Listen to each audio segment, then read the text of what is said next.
just went a little like this and twist.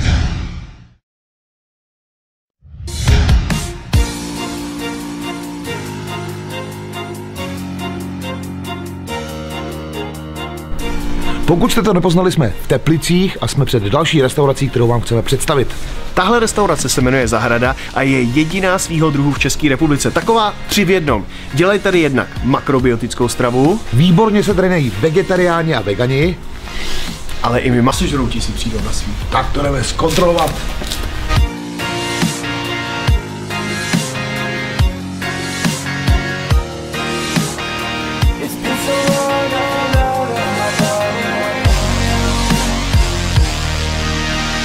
Majitelkou restaurace Zahrada v Teplicích je Lucka Tomášková, která ze své podnikání je taky nominovaná na osobnost roku v Ústeckém kraji za rok 2012. Gratulujeme a na zdraví. Na zdraví.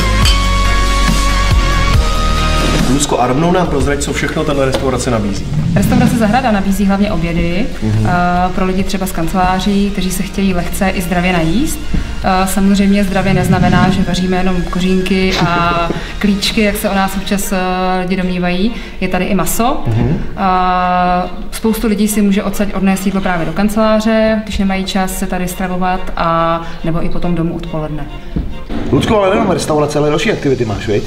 No samozřejmě, ta restaurace samotná by neexistovala bez kurzů vaření, přednášek a akcí, které jsou tady ještě okolo zaměřený.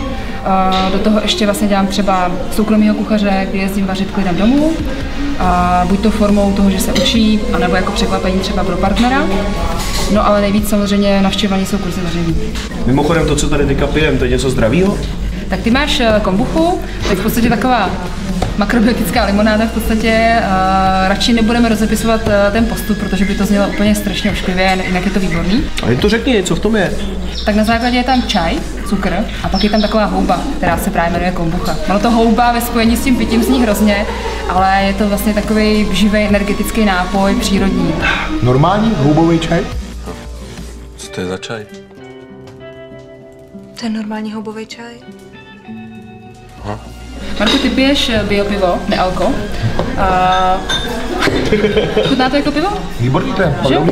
V podstatě ta sranda je v tom, že české suroviny se odvezou do německého pivovaru, kde to pod hlavičkou bio zpracují a převezou nám to zpátky. U nás ještě asi není nikdo, kdo by tohle dělal, takže se to potom tady dá dostat. A tohle zelený, co piješ ty, to je co? A já si pochutnávám na mladém ječmenu.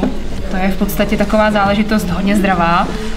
Pro zákazníky, kteří to nikdy nezkoušeli, to dáváme ve formě jablečná šťáva, čerstvá, vylisovaná se zázvorem, aby to nebylo tak hodně zelený.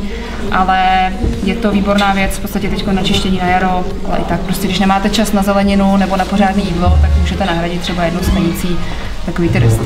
Tak tady používají tak zvláštní suroviny, že to chceme vidět na vlastní oči.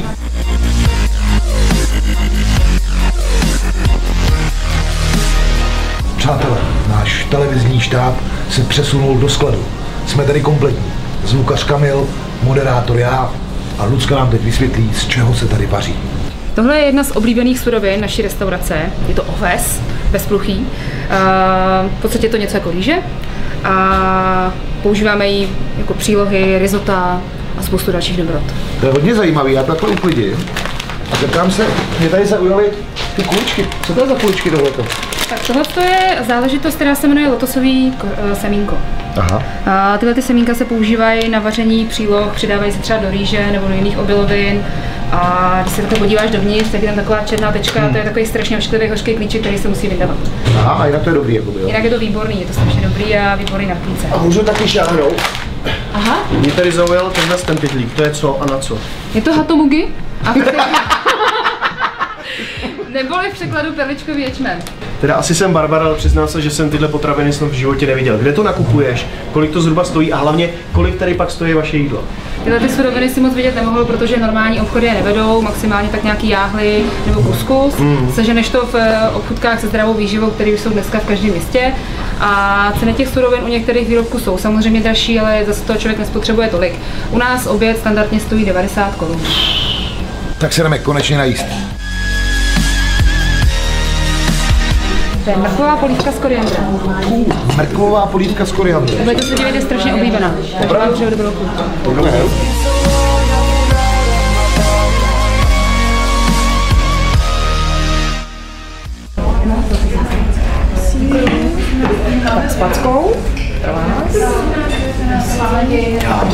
Děkuju. Dobrou chuť. Vypadá to moc pěkně, co budu jíst? Ty máš vegetariánské jídlo, je tam celozrnná chlebová placka, celozrnná biorýže, čočkový dál indický a trochu salátu. Koukám, že Kamil má knedlíky. No, Kamil má knedlíky, jsou to bramborové knedlíky s kuřecími výpečky, špenátek, zelíčko, samozřejmě je to po našem, takže bezlepkový knedlíky a výpečky s kuřecími. A ty jsi dala prosím tě co? Já mám makrobiotiku, je to kuskus s amarantem, tady jsou mořský řasy s cibulí a mrkví, tempeh s porkem, trochu pickles a tady jsou řeplý krokety. Těm se jinak v indickém jazyce řekne čukunda kofta. No tak dobrou chuť.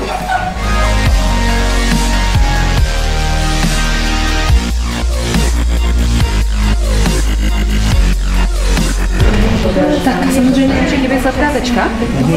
Tak, tady je jablečný koláč, a tomu se výborně hodí zázvorový čaj.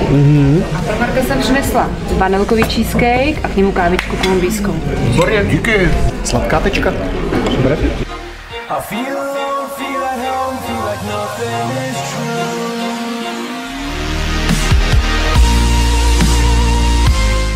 Pozdravím a dobrým jídlem vám taky chceme představit místního maskota. Jmenuje se rýžovníček azijský, takže se sem hodí, ale jinak mu říkají predátor, protože přežil už 4 ptáky, který byly s ním v kleci. A já ho teď naučím trochu pískat. Hostinu jsme v restauraci Zahrada v Teplicích odstartovali mrkvovou polívkou, takže to mrkvovou polívkou i zakončíme. Lucko, prozrať nám recept. Tak na mrkvovou polévku potřebujeme samozřejmě mrkev, cibuli a protože je s koriandrem, tak čerstvý koriandr, trošku soli a olej. Takže do lehce rozpáleného oleje přidáme cibuli. Do lehce orestované cibule přidáme mrkev. A pánvičku koriandru si necháme na zdobení nahoru na polévku. Celý i s těma stonkama, s těma si dáte do polévky. A zalijete vodou.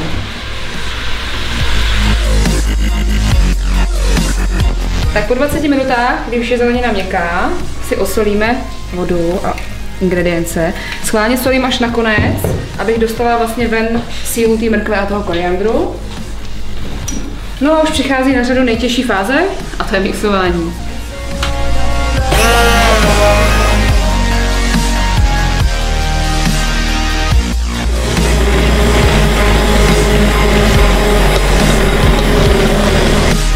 Tak jdeme servírovat.